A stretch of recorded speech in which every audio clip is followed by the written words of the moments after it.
तो अभी तो टाई की गांठ गले में है और टाई नीचे झूल रही है।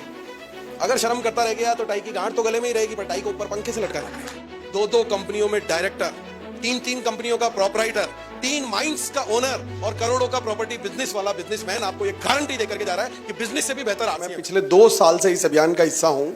क्यों मैंने 22 सालों तक नहीं किया, जानना चाहते हैं?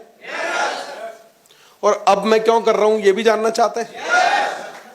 तो देखिए, मैं पहले से कपड़े का व्यापारी हूं। भिलवाड़ा में कपड़े का फैक्ट्री है मेरा, और पूरे भारत में हर स्टेट में ऐसा कोई भारत का राज्य नहीं है जहां मेरा कपड़ा नहीं बिकता है। और विश्व की कुछ कंट्रीज में कपड़ा एक्सपोर्ट भी करता हूं। तो मैं क्या एसी कैबिन में बैठ के अच्छा खासा पैसा कमा रहा हूं। तो मुझे लगता था यार, ये फिर टाई पहन के और गांव गांव जाकर के ये आरसीएम करने की क्या जरूरत है? पैसा ही तो कमाना है, तो वो तो मैं कमा रहा हूं। तो पैसा मैं कमा रहा हूं, तो फिर मुझे ये आरसीएम करने की क्या जरूरत है? हो सकता है आप में से भी जो नए साथी आज आए हैं, ऑलरेडी आप पैसा कमा रहे होंगे। किसी का कोई कपड़े का दुकान होगा, किसी का किराने का व्यापार होगा, किसी के खेतीबाड़ी से बहुत अच्छी इनकम आ रही होगी, कोई फाइनेंस के बिजनेस में होगा, कोई माइनिंग के बिजनेस में होगा, कोई पॉलिटिक्स में होगा, किधर भी होगा। पैसा हम कहीं भी कमा सकते हैं। तो मेरे को ये लगता था कि पैसा कमाना ही जिंदगी में इंपॉर्टेंट होता है, और इस एक गलतफहमी की वजह से 22 साल इस सिस्टम से मैं दूर रहा। अच्छा, पर एक बात बताइए, आप में से कितने लोगों को लगता है कि पैसा कमाना बहुत महत्वपूर्ण है? मुझे तो लगता है ना। पर जब मैं पैसा उधर कमा रहा हूं, तो फिर आरसीएम करने की क्या जरूरत है? हाँ जी, फिर आरसीएम करने की जरूरत क्या है? क्या मैं ये पैसा कमाने के लिए कर रहा हूं? नहीं ना। देखिए, इसमें क्या होता है, 22 साल तक मुझे समझ नहीं आया, पर 22 साल बाद एक वैश्विक घटना घटती है, जो कोविड आया था। और कोविड आया तो पूरी दुनिया में लॉकडाउन लग गया। यहां भी लगा था क्या? सब कुछ बंद हो गया, सब घरों में बंद थे, सब कुछ बंद हुआ, तो मेरी फैक्ट्री भी बंद हो गई। फैक्ट्री बंद हुई तो इनकम आना भी बंद हो गई। अब कुछ दिनों तो लॉकडाउन में बड़ा मजा आया था, घर में सबके साथ रह रहे थे, अच्छा लग रहा था। कुछ दिनों बाद चिंता शुरू हुई कि यार ये कब खुलेगा, और मेरी फैक्ट्री नहीं आ रही है तो इनकम भी नहीं आ रही है, तो कैसे इसको लाइफ को मेंटेन किया जाएगा। फिर टेंशन हुई कि मेरे साथ जो लोग काम कर रहे हैं, अगर मेरा बुरा हाल है तो उनका क्या हो रहा होगा। फिर लगता था कि यार दुनिया में और कई लोग हैं, दिहाड़ी मजदूर हैं, जो रोज कमाते हैं, रोज खाते हैं, उनका क्या हो रहा होगा। और ऐसे पूरी दुनिया का दायरा टेंशन में था कि यार कई लोग कहीं नौकरी करते हैं, कहीं कुछ और करते हैं, बैंक में जो लोग काम करते हैं, क्या हो रहा होगा। तो सोचते सोचते आरसीएम वालों की भी टेंशन हुई कि यार आरसीएम वालों का क्या हो रहा होगा।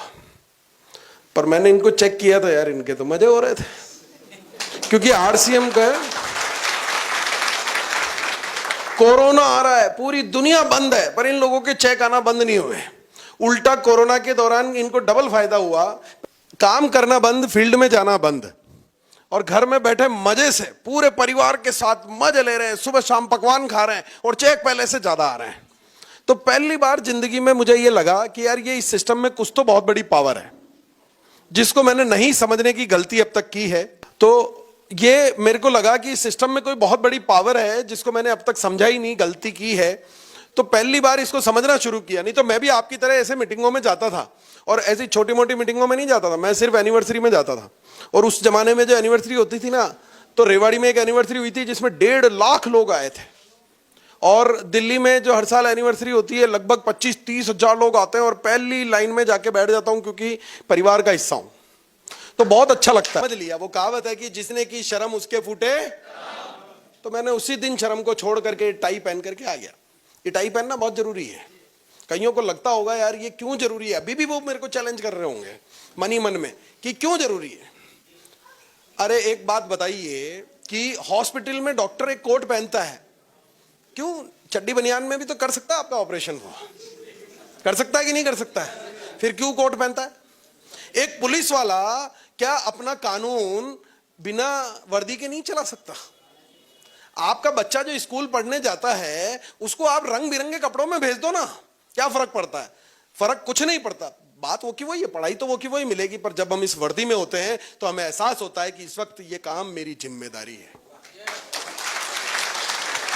तो इसलिए वर्दी जरूरी होती है। एक और तस्वीर आपको दिखाता हूं, ये तस्वीर गौर से देखो। धन नहीं था लगाने को, धन नहीं था। 1500 रुपए महीने की नौकरी किया करते थे, इस तरह की सेमिनार सुनने के लिए साइकिल से आते थे। और केवल मन लगा करके काम किया तो आज जहां भी सेमिनार देने जाते हैं खुद की मर्सिडीज कार से जाते हैं। तो सक्सेसफुल होने के लिए धन लगाने की आवश्यकता नहीं है, मन लगाने की आवश्यकता है। बात समझ में आ रही है जी?